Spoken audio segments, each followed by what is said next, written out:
you're out and someone decides to put their fork into your plate, eating off my plate. No. You ever notice how you turn into a jerk?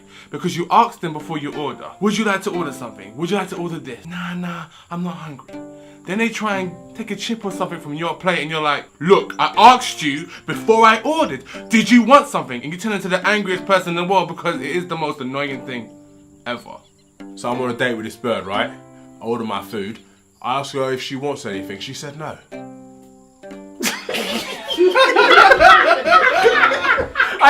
I just heard his mouth like She said no. So why is it when my food arrives, her hand's in my plate? Her hand, my plate. Eating off of my plate. It's a very political situation for me because I have since seen the light, but it was something that would definitely get me very, very vexed with you. I'm not good at sharing. I'm the kind of person, I'll buy it for you. Like, if you can't get it, it's no problem. I'll get you your own plate of food. Like, what you want what I'm having? Yeah, cool, I'll buy it for you. But when mine arrives, I don't want your hands in my food until somebody made me feel very, very guilty about it and told me I don't share. Reality is there are very few people who I share food with. It's basically limited to my brothers. If they eat from my plate, I don't have a problem with it. But other people, we are going to have a problem. So reach over and get your hand stabbed to the wooden table in Nando's because I do not play that. I ordered my food and yes, I know what I ordered and I ordered it just for me. And the whole making Shay feel guilty about not sharing. It's not a sharing times, man. It's one knife, one fork. One man, one plate.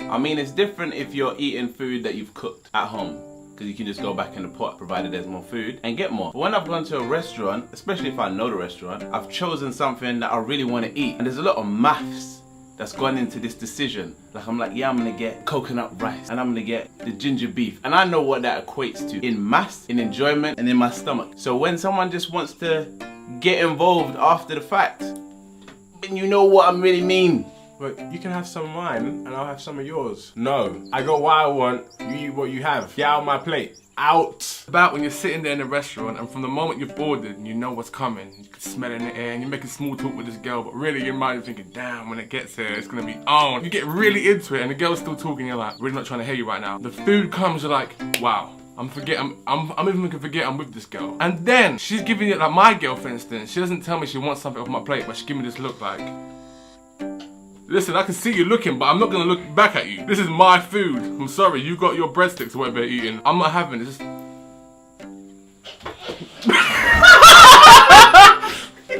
You better not say, can I have some? Can I have some? No, I wanna hear it. Well, this relationship is over. No sharing. Is it just me, or are guys the best people at choosing food from restaurants? Anytime I go to a restaurant, I never quite get excited by whatever the girls have ordered. I look around, I'm like, no, I'm good. But what do you guys think about people eating from your plate? How to recover from a broken pot. That is a tough question. I have been completely broken by love, but I think it's one of the most valuable things you can experience in life, and I think that everybody at one stage or another needs to have their heart broken, because that complete destruction of you as a person, that complete emotional and sometimes mental destruction, can really open up for such growth. People always view heartbreak as a bad thing, and of course it's painful, but it isn't the triumphs in life that give us the greatest lessons. It isn't the winning that allows us to grow. It is the losing, it's the falling down, it's the mistakes, it's the pain. These things, they really build character and they help make you who you are. I don't really know how you get over a broken heart, but I think the best thing to do is to stop dwelling on it. Your heart has been broken. That is unchangeable. Move forward. You take it on as part of you, and as opposed to letting it control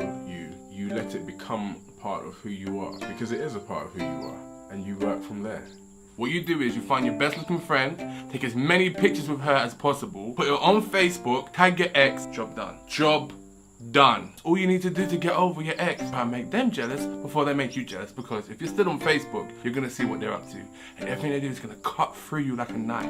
Oh, why is she smiling in her profile picture? Is she better without me? Is she living the life? Who's that guy in the background? She got a new guy already. Was he in the picture when I was in the picture? So just calm down, take pictures, and make her jealous. That's how you get over a broken heart and get under someone. Someone that's related to her or best friends with her. That's how you get over somebody. Like a broken heart. How do you get over a broken heart? Right, I don't think you get over a broken heart. I think heartbreak is not something to get over, it's just something to incorporate in yourself. There's definitely going to be times when you have positives and negative experiences, and it's just one of those things that will build your character, definitely. I think a lot of guys have had their heart broken at some stage, and that's most probably why a lot of guys are douche. But you can only blame the people that made it so. How do you get over a broken heart?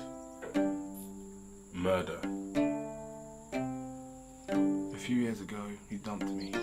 And yeah, I was down, I was hurt. But look at me now. I'm on the temple, and you're fatter than me. So I guess the universe evens up, doesn't it? Doesn't it, fatty? Huh? You're fat now, aren't you? I saw your pictures, you're fat now. You left me, and you got fat. Okay, another way to get over a broken heart is to create more hearts. No. What was that? Just take out the broken one, donate this. Yeah, I looked at Donate this. around the room like, what? What did that mean? What? He's on another level, guys. Create more hearts. Create more hearts. Have backup hearts. If you want to get over a broken heart, have a backup heart. That's my answer. If it breaks, it breaks. You know, just walk around with no hearts. Be heartless. Be that guy. Girls love that. I do it all the time. I just walk up to a girl, I'm like, hey girl. Hey, I like you. And what? Well, you in love? I might be. No, I'm not. I'm like Iron Man. Like I got an extra suit. I'm Batman. There's more of me. There's like 50 million shades around here. You know what I mean? Got this. Can't break my heart. Not all of them. Have you been the victim of a heartbreak that wasn't your fault? If so, call the temple now. We, here at the temple, will set you up with one of Koolay's backup hearts. Lifelong guarantee. Not really guaranteed because they do break, but he doesn't matter because he's got more, you see, so just, you know, call. Derulo defaced. Jason Derulo. Who is he?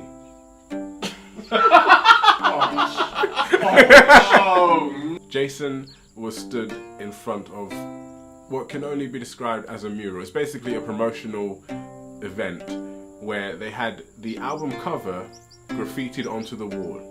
And he was meeting fans there, signing autographs and all that jazz. This guy walked up to the Derulo. Jason Derulo. Black dick. You just got black dick, son! So this guy walked up to the mural and just begun to spray paint phallic objects onto it. Right there in Derulo's face. Literally and metaphorically. Jason Derulo is the most famous person of all time. So it was on TV, but I don't know one of his songs. Anyway, you're gonna stand in front of a mural of yourself and get... I mean, if you don't get pressed from penises being in your face, when will you get pressed? Should I say penis? Is that okay? Peni. And the funniest thing was Jason's expression. He didn't know what to do, although I don't think he could have done anything anyway. He just stood there frozen and looked back at it like, maybe it's nobody there. No, it's there. No. Oh my god. Oh no, god, no.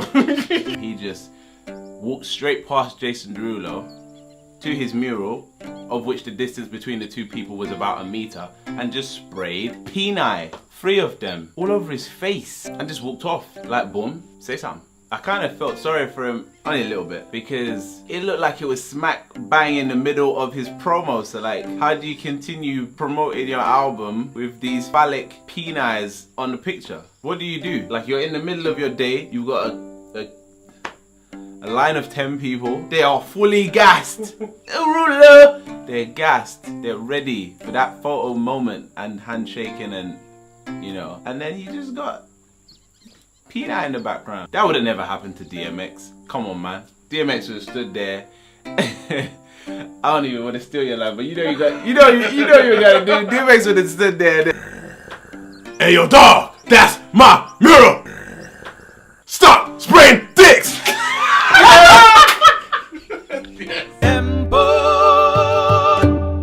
And this week's sacrifice, everybody who fell for the iOS 7 waterproofing ad. So the iOS 7 is here, and some clever person made an advert, very much in the style of Apple adverts, claiming that the new operating system would basically make your phone waterproof by shutting off power because the phone could sense when water was nearby. A number of idiots took this to be fact and proceeded to wet their phones, dunking them in water and... So there's some broken iPhones out there. You just know there was a bunch of bloggers like filming their unboxing, like, hey man, I got the new iPhone, and as you know, there's waterproofing now. Like, and how stupid they look looking back at the footage. Do you upload it? Who knows? It's you iPhone types. You think they can do anything? Like, oh my gosh, of course it can be waterproofing. Of course I can call God on the phone. God, is it really waterproof? Yes, my son. It's just the phone. You shouldn't even miss anything. You got a BlackBerry. Over. I knew that was coming. I just want to meet one of the people, just literally one of the people who had an iPhone 4 or 4S or 5, upgraded to iOS 7 and thought, oh my gosh, now just because I've downloaded some software and done nothing to this phone except press accept, this phone now has transformed into a waterproof device. Imagine if you was one of them people who got involved in the long lines of Apple, so you lined up all day. 7 a.m. I'm there. 8 a.m. Oh God, I'm tired, itchy, sweaty. I'm gonna get my phone though. You go through all the banking, the contracts, you get your Apple iPhone 5C or 5S. Brand new. They've sold out in the same day. You ain't getting another one. Insured, not for water damage, by the way. And blah, you see the ad. My 5C does fingerprinting and it's waterproof. Bloom. Ducks out here talking about, nah fam, this is waterproof. Jesus be the cellophane wrapper for the new iPhone.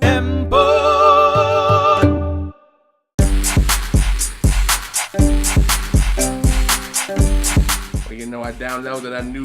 Wait. I downloaded that new download. That's what I'm meant to say. I downloaded that new download, man. Yo, between me and you.